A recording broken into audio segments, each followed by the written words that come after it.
Hello, this is Dorks Gone Wild. I'm Kyle. And I'm Justin. And we're doing our top 10 lunch games. So a little background is that we play a thing called Filler Friday. So every Friday, Justin and I play a 30-minute game, or a couple games sometimes, depending on them. And today we wanted to count down our top 10 games that we've enjoyed playing at lunch. All right. Go ahead and let's get it started. My number 10 is a game called Timeline. It is a game that was made in 2010.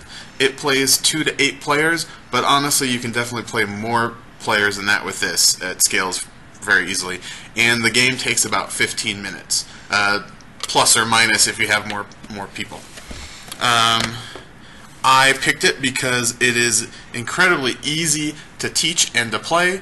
All you do is everyone starts with some cards, and there's one card in the front of the table, and there's years and events. So like the European discovery of America, invention of the light bulb, Beethoven's Fifth Symphony when he composed it, and you try to guess where in the timeline that event occurred. And so then you guess and you flip it over, and you either got it right or you didn't. So it's really easy to teach, really easy to play. There's a lot of different versions of this game, like this one. Which one is Americana. This one's Americana. There's discoveries, historical events, so lots of different flavors of the same game. You can mix them all together and create a custom game. The only negative is you can start to memorize some of the cards, but if you mix one or two of the other versions of the game, there's just too many cards to memorize. So you kind of... And of course, memorizing in this game means you're learning, which is nice. Yeah. You're actually learning facts. history. This one's actually really good to teach to non-gamers too. So it's kind of nice at work. We've shown this to a couple different people, and they've liked the game. Yeah. And my lunch pairing with this game would be Pizza Hut Meat Lovers Pizza and a Diet Fanta. Very, very nice pairing. Very nice pairing. All right. So my number 10 is Mr. Jack. And this one's a tiny little box. It's a little 2-player game, deduction game. We really like this one. We played this 6 times here because it's really easy to play. It has a few bits, not many. You can see on the box how small it is. It plays about 15 minutes. We usually get 2 games in, one being Jack and one being the investigator. That way we can get to do both. Really like how this one is short and to the point. And it's a great deduction game. There's a lot of strategy to this. This game's for a tiny game, this has some depth to it. Really like this one. So my lunch pairing is with this one is Jack in the Box, because you have Jack and it's in the box. So that's my reasoning for that. My number 9 is called Pillars of the Earth. It was made in 2009. It's a 2-player only game, and it takes about 45 minutes. It is loosely based on a different game called Pillars of the Earth, which is based off the book Pillars of the Earth. I've never played the full Pillars of the Earth. Is this anything like it? Nothing like it. Okay, but it has the same theme. So 2 players. One player is trying to build a cathedral, and the other one is trying to build a castle. Mm-hmm. And what I like about the game is it combines 2 very simple mechanics in a very innovative way. The first is tic-tac-toe, because you have a board of 9 cards in a 3x3 grid, and one person picks a row of 3, and another person picks a row of 3, and one of the cards has to be the same card, and then you fight over that last card. And you do that through the other mechanic, which is coin flipping. So you're flipping a coin to see how many influence points you get towards that card. So it seems really simple and kind of stupid, but there's actually a lot of depth and a lot of strategy to it. And for as simple as it is, I think it's a very robust game. My lunch pairing for this is a roast beef sandwich on rye and a glass of holy water. Yes, it has to be holy water in this game. So my number 9 is Diamonds. This is a trick-taking game. Plays 2 to 6 players. I've played it 14 times. It's one of those great filler games that when you have a group of people and you're waiting for people to show up for game day, I always bust this one out in between. We played it here at lunch a few times. We played it 2-player, and it plays pretty well 2-player. Usually trick-taking games are horrible 2-player. This one's not bad. This one has a unique mechanic where Usually in a trick-taking game, if you don't have the suit, nothing really happens. You just play a card, nothing really happens. This one, something happens every time you play the different suit. So there's a strategy of running out of different suits to get these gems. It's got great pieces. It's got these little gems that you move in front of your vault, in front of your showroom into your vault. And at the end of the game, whoever has the most points wins. Really like this one. I like trick-taking games. There's not a lot of good ones, I don't think. This is one of the better ones. My pairing for this is caviar and champagne because, you know, it's diamonds. It's a very upscaled game. Yes. And if you're teaching it and the person knows how to play hearts, they know 80% of the game. Yeah. So really easy to teach. My number 8 is Roll Through the Ages. It was made in 2008. It plays 1 to 4 players, and it takes about 30 minutes. It is a Yahtzee-style rolling game, and the things that you can earn on the dice are people, goods, food to feed those people, some money, and maybe some disasters, which cause negative points and other bad things like pestilence and war. You use the dice to use the people on the dice to build monuments, to build cities, which gives you more dice, and some developments, which give you bonuses in the game. I like it because it's also a very robust game for just this tiny little thing, although it's really heavy. I mean, this is a heavy... Physically box, heavy. because it has really good components. The dice are these really good wooden dice, and the boards themselves are also made out of wood, so very good components. And it's a little harder to teach than some of the other games, but still very easy. I think people will pick it up pretty quick. It's also the only game I've ever played solo.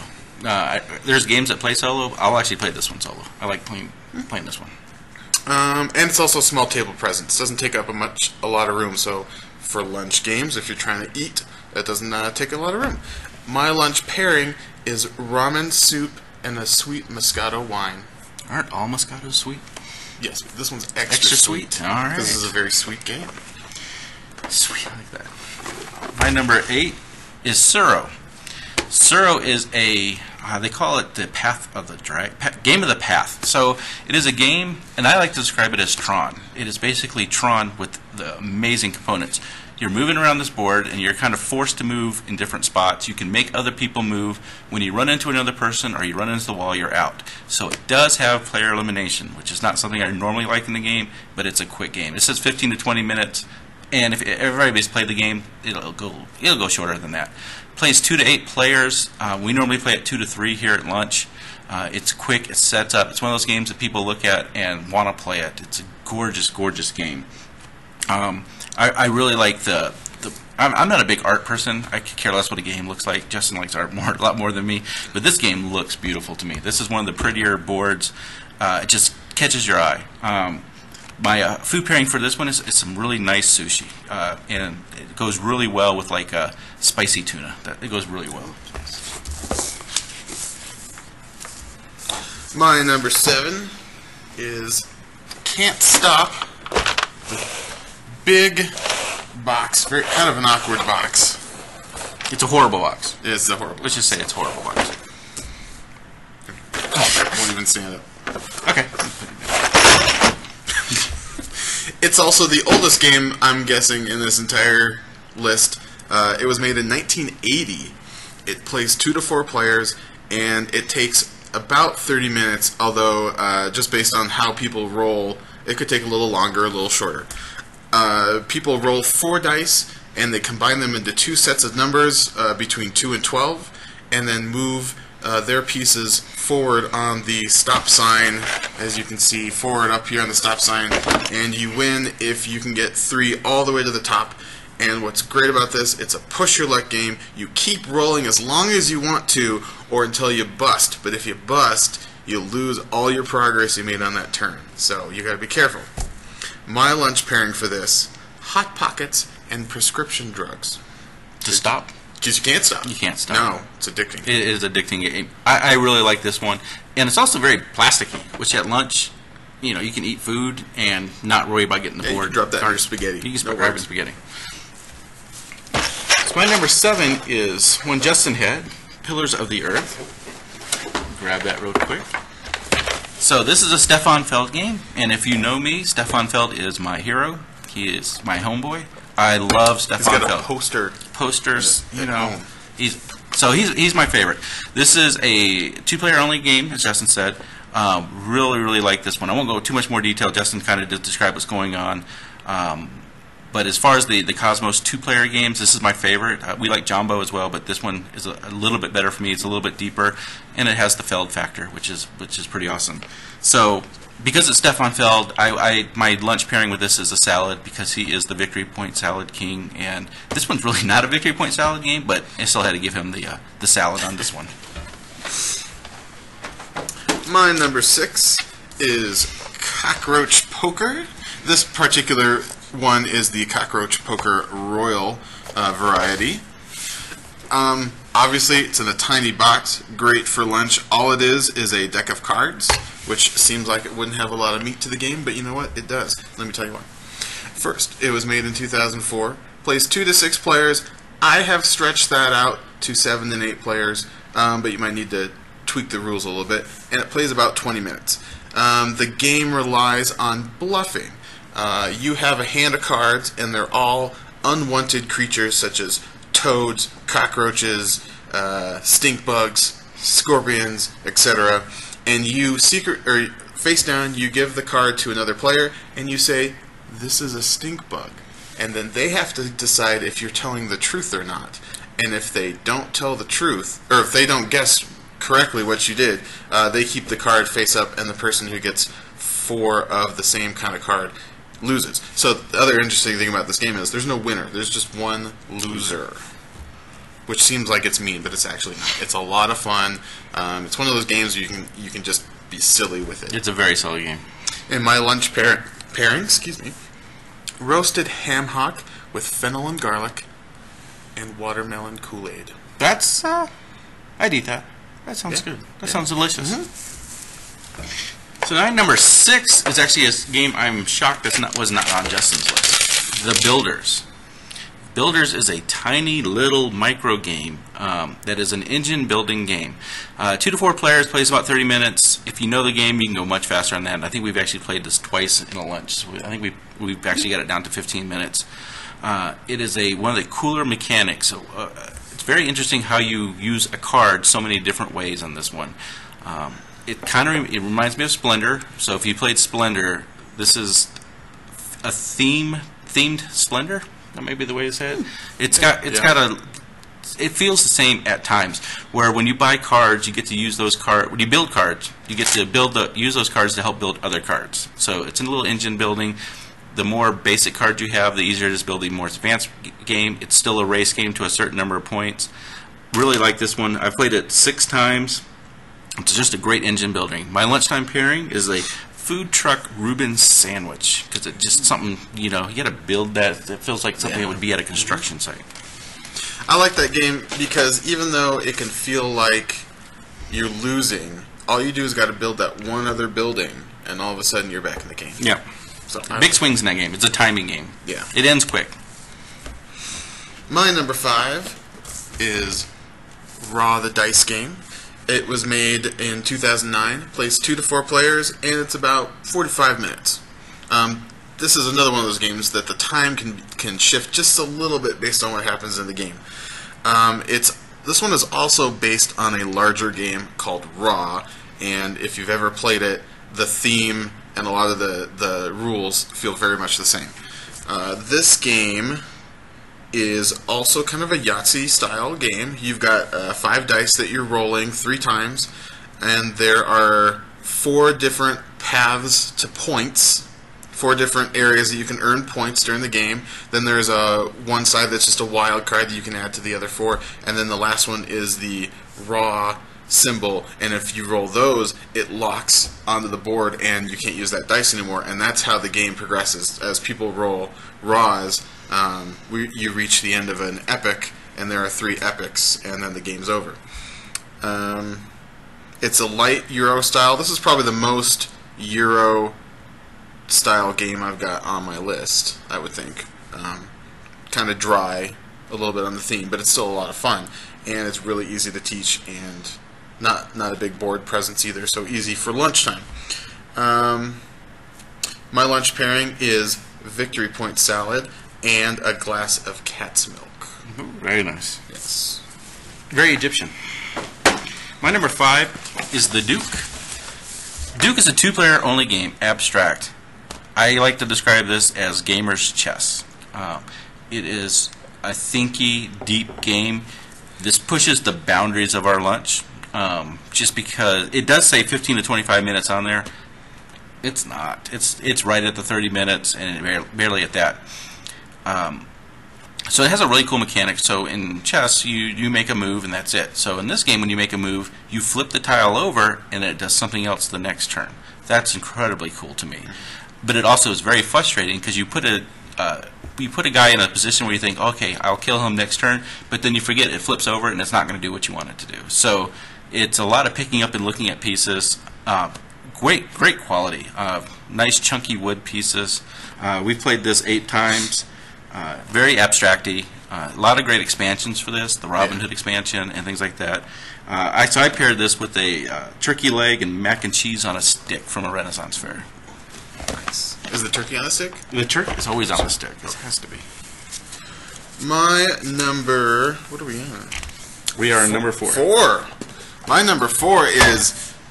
It Happens. I can't say... There's a little part right in the front. I can't say it. Can't. It Happens. Sorry. No swearing. This is another Stefan Feld game. Justin has more Stefan Feld games than I do. Which is amazing, because he loves Stefan Feld. It was made in 2010, plays 2 to 5, and takes about 30 minutes, maybe a little longer if you're teaching some new people. Each round, you have 3 boards, and the mechanics are really simple for someone to learn. You roll a dice, and then you put the dice somewhere. Easy to learn, but there's a lot of strategy to it, because you're trying to grab special tiles for the end of the game, or you're trying to get the most pips on one of those boards, or a certain value of pips to get these little worm tokens, which lets you re-roll the dice. And points. And points. Lots of points. So easy to learn. My negative is I think this game has the largest table presence of my list. So it does take a little bit more room, and you just got to be a little careful when you're eating that spaghetti. You got to be. Yeah. My lunch pairing, poached salmon and a bottle of ginger beer. Nice. Nice. So my number 4 is 10 Days in the USA. So this is a series of games. There's 10 Days in Africa, 10 Days in Europe, 10 Days in the Americas. I always pick the 10 Days in the USA one because I suck at geography. So when I've played the other games, all I do is try to figure out where places even are. At least on the US map, I kind of know where stuff is. Not exactly. So if you ever played Racco, this is a gamer's version of Racco, where you're trying to put things in a sequential order to start a trip from one day to another. So it's also weird that this is a game that you can win before you play it. So if you just happen to draw up 10 perfect tiles, and because you put them out in orders, you can't look and decide where to put them. You have to put them out as soon as you draw them. There's a chance you could put them in the exact order and win the game before it starts. Never seen it happen, but it's possible. It plays 2 to 4 players. I like it between 2 and 4 players. It really doesn't matter. It doesn't affect the game. It's not the most interactive game. To a point, except when people are putting tiles back out, there's a discard pile, so sometimes they can affect it. Played it 14 times. I really like it. So, I always pick this game, so I chose Burger King as my lunch menu so I could have it my way. My number 3 is called Love Letter, and today we have a variation of it called Letters to Santa. The bag looked the same. It is my fault. Really easy. Just a bunch of cards. 16 cards, in fact, and some cubes. So, in terms of table presence, that's it. Easy. It was made in 2012. It plays 2 to 4, and it takes 20 minutes. I think that's actually a little high, especially if you're only playing 2 players. I think you can get it down. You could. Each card has different powers, and you only have a 1-card hand. And then at the start of your turn, you draw a card, and you choose which one of those 2 cards to play. And each card has a different power. Some of them are like allowing you to try to guess what the other player has. Some of them are to compare hands, and whoever has the best hand will win. And it's a player elimination, so soon as you lose, you are out. But the rounds go so fast that the player elimination is not a problem with this game. And my lunch pairing for Love Letter is chocolate-covered cherries and a glass of Merlot. Ooh. Very romantic. Very romantic game. Making your spouse die is pretty fun. Or not die, eliminating them. So, my number 3 is Transamerica. This one plays 2 to 6. Plays great too. We played it 2 to 3. I don't like train games. This is the only train game I own. It's just not something. Trains are not one of those things that excite me. Played a few of the train games and just don't like them. This one is so short, to the point. It says 30 minutes. It's probably even shorter than that, especially with 2 players. It goes pretty fast. I like how when you're building your rail across the country, you can use other people's rails to finish your routes. So it's got interaction for this light game. Very abstracty. The map is one of the uglier maps actually to me because to fit it on the board correctly, they had to stretch out parts of the U.S. and it just looks funky at times to me. But really like this one. Played it 12 times. So my meal with this one is a nice duck and risotto combination. Nice. He makes a mean risotto. Yes, I can make a risotto. My number 2 is Ingenious. It was made in 2004, plays 1 to 4 players, and takes about 45 minutes. At least that's what the Board Game Geek says. I think that's a little high. I think you can do it less. We definitely done it less. This is my only abstract. It has no theme, but that doesn't mean it's a bad game. It's pretty easy. You've got a bunch of tiles, and you're drawing new tiles from a bag, and they have different colors on them. And you're placing a tile down, and then you're scoring based on the rows of colors that you make when you place down your tile. It's very easy to learn, and it's pretty quick. There's not a lot of downtime. And the interesting thing about this game is your score at the end of the game is the lowest color score that you've done. So there's 6 colors, and whichever one you scored the lowest is your score at the end of the game, which is very interesting because some people, Kyle, extremist, he likes to take one strategy and just go all the way to the end of the game, just maximize that strategy, and this game requires you to do the opposite. You have to even out all your colors. So a lot of strategy, and especially because you can block other people, so you may be trying to block someone else from getting a high score instead of giving yourself a good score. So you can do defensive or offensive in the game. My lunch pairing is a ham and cheese Lunchable and a Grey Goose martini. And it's a nice game too because it's plastic, so it's one of those games that won't get dirty as well. So my number 2 is a cheating one that we already talked about. But we were going to cheat. So I have Devon here, but my number 2 is all the GIP series. The GIP series are a set of 6 2-player games. I love 5 of the 6. There's one. I can't remember the name of it. Punked. I'm not a big fan of Punked, but they're Devon, Yench, Yurts. There's a bunch of funky names. The names don't mean anything. He said he made them up. Incredible components in this game. They feel like marble. Really high quality. These play quick. They play in about 10 to 15 minutes. It says 20 minutes on here, but that's with teaching probably. They are only 2-player games. But I really love how abstract these are. There's some of these I'm really good at, some I'm really bad at, but they're fun to play. What makes it to me a great lunch game is the pieces. The pieces are they're not going to get dirty. You can touch them with your hands and you can just wipe them down afterwards. And just they do have a board, so probably they take up a bigger part, but the board is where everything happens. So you don't have any sideboards, you don't have any pieces in front of you really. Everything's happening on the board. Really like this one.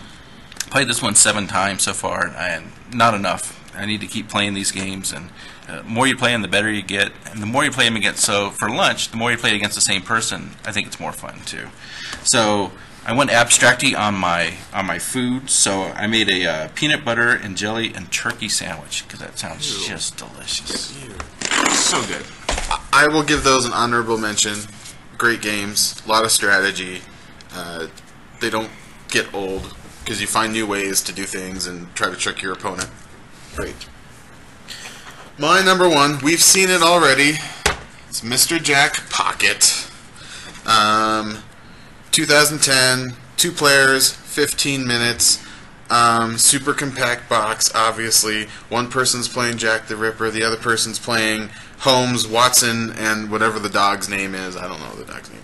But the dog's name. Yeah. Spot? Sure. Okay. Spot. Jack is simply trying to avoid capture until the end of the game. There's a timing, so he's just trying to run the clock out. And the investigator is trying to determine which of 9 characters on the board is Jack. It's a different one every single time. It has an interesting coin flip mechanism where there are 4 discs and they are double-sided and they have an action on each side. At the start of every round, you take all 4 and just throw them up in the air, and whichever 4 land, that's the actions for the first half of the round. And then after you take those 4 actions, you flip them over and do the other 4 actions. So it's the same 8 actions every round, but they're in different orders.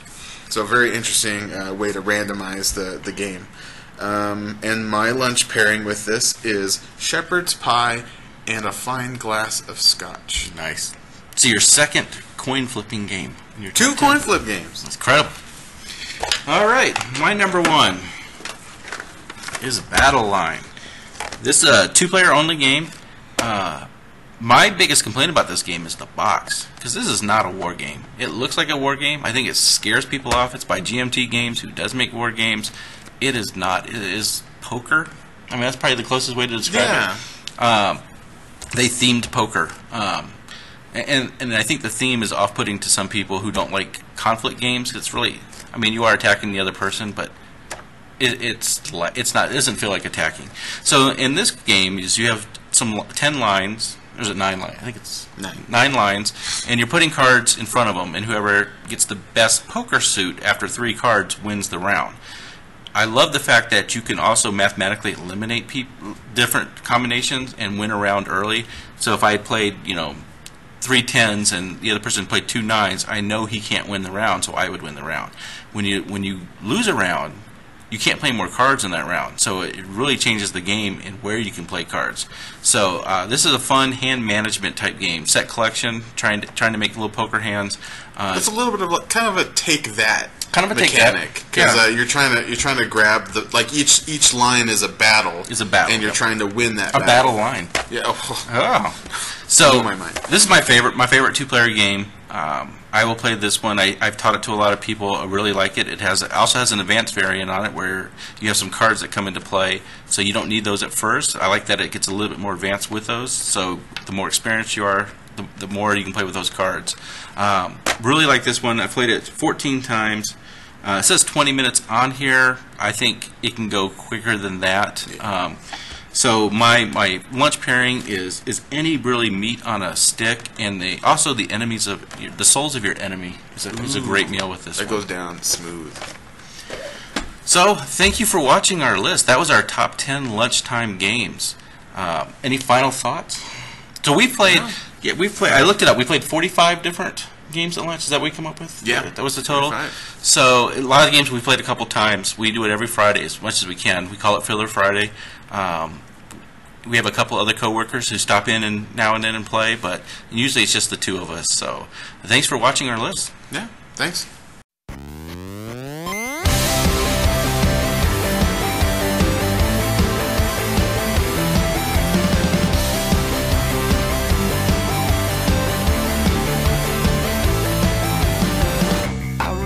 Trying to talk to you in high school, couldn't even get a look 'cause you were too cool. But now we're older and we're playing by the new rules.